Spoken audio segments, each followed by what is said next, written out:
Let me begin this morning by saying that I love the church. I'm a church baby. I love the songs, I love the singing, I love the shouting, the worship and the adoration. It could be CCM, contemporary, traditional. I love it all. But here's the reality. The church that I know is not the church that my parents knew growing up. Now watch this. I see a different church that's emerging. We don't have any reverence for things that draw you near to worship. No stained glass windows, no hymnals. We don't talk in the hushed tones in the sanctuary anymore. We don't have Bibles on the back of pews anymore. How about the fact that churches don't even have pews? No communion table with the 2 chairs. They used to tell you don't touch it. But nowadays, churches are built like theaters and comedy clubs. Everybody got to have flat screens or huge video screens. Now, Bishop, I'm not talking about y'all. Music dominating our service. And preparing for church used to be a whole vibe in my family.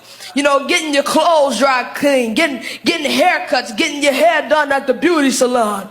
But now it's different. People are wearing ripped jeans to church. Their clothes are so tight the whole praise team look like sausages. Strobe lights, you got neon lights and smoke machines. Sunday morning services have turned into American Idol, Sunday's Best, and The Voice all rolled in one. Now, you say that those things don't mean anything. But I challenge you today that we have lost something.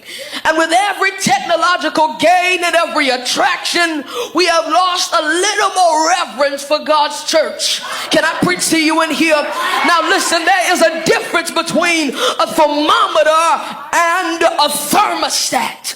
Fashions of the world, secular replacing the sacred. We dance in here like they do out there.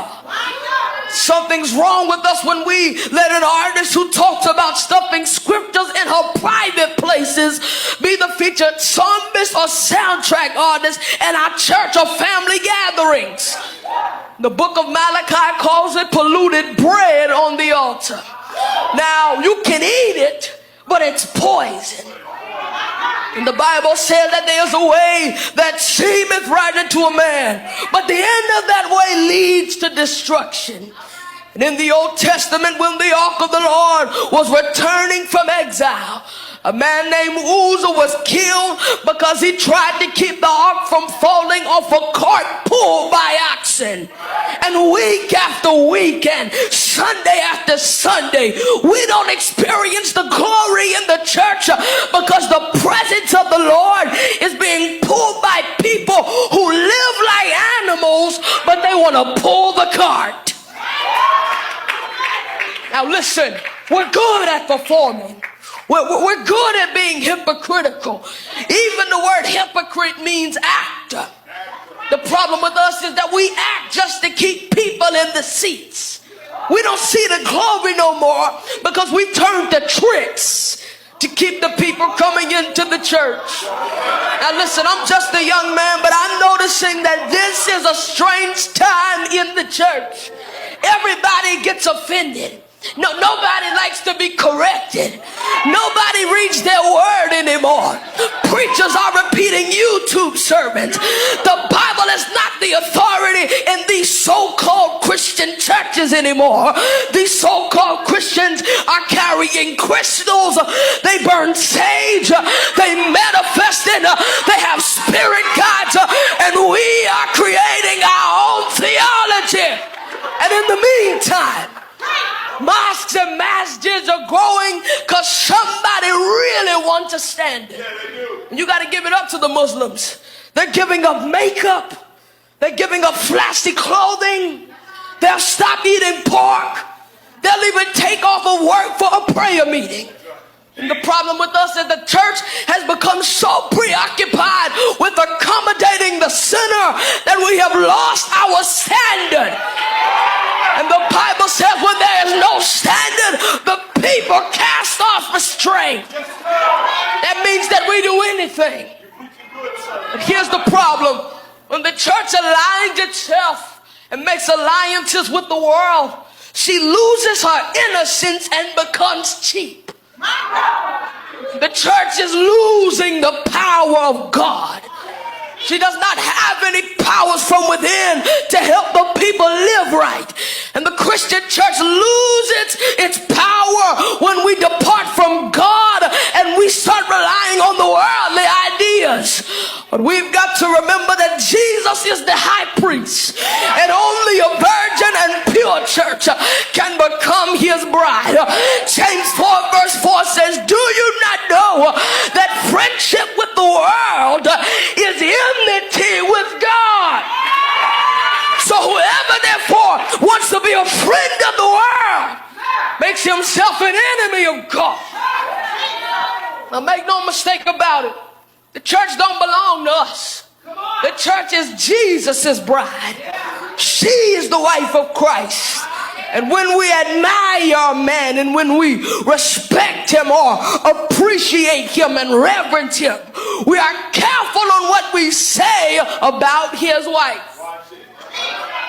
Listen, I was talking to my father the other day and he said, son, there are 4 things that you don't mess with when it comes to a man. A man's mother, that's the first one. A man's money, second. A man's children, and a man's wife. Now, you can't celebrate the groom and insult the bride. No, I can't hear nobody.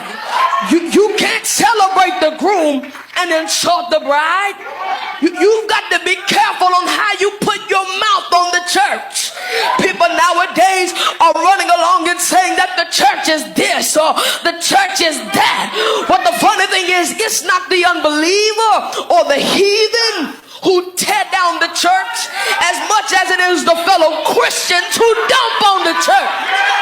I can't hear you in here. We drag the church, always talking about what the church ain't doing or what the church don't do right or what the church gets wrong or the problem with the church is, and then we act like we know what's best for the church. We get careless with our words and start thinking that we know how to fix the church. Now, we claim to honor Jesus, but we tag a whole lot of negativity to his bride. And it don't help when unfaithful leaders disappoint us. Now, let's be honest. Some ministries hurt us, but God is saying that the church is still mine. He said that the church is his bride. God is in the church. He didn't skip the church house for the White House, but he said, upon this rock I will build my church. And the devil is trying to sabotage the bride, trying to keep us from our appointed hour when the bride and the groom meet up in the sky. And 1 Thessalonians says, so shall we ever be with the Lord. Look at the way that he designed a man to desire a woman.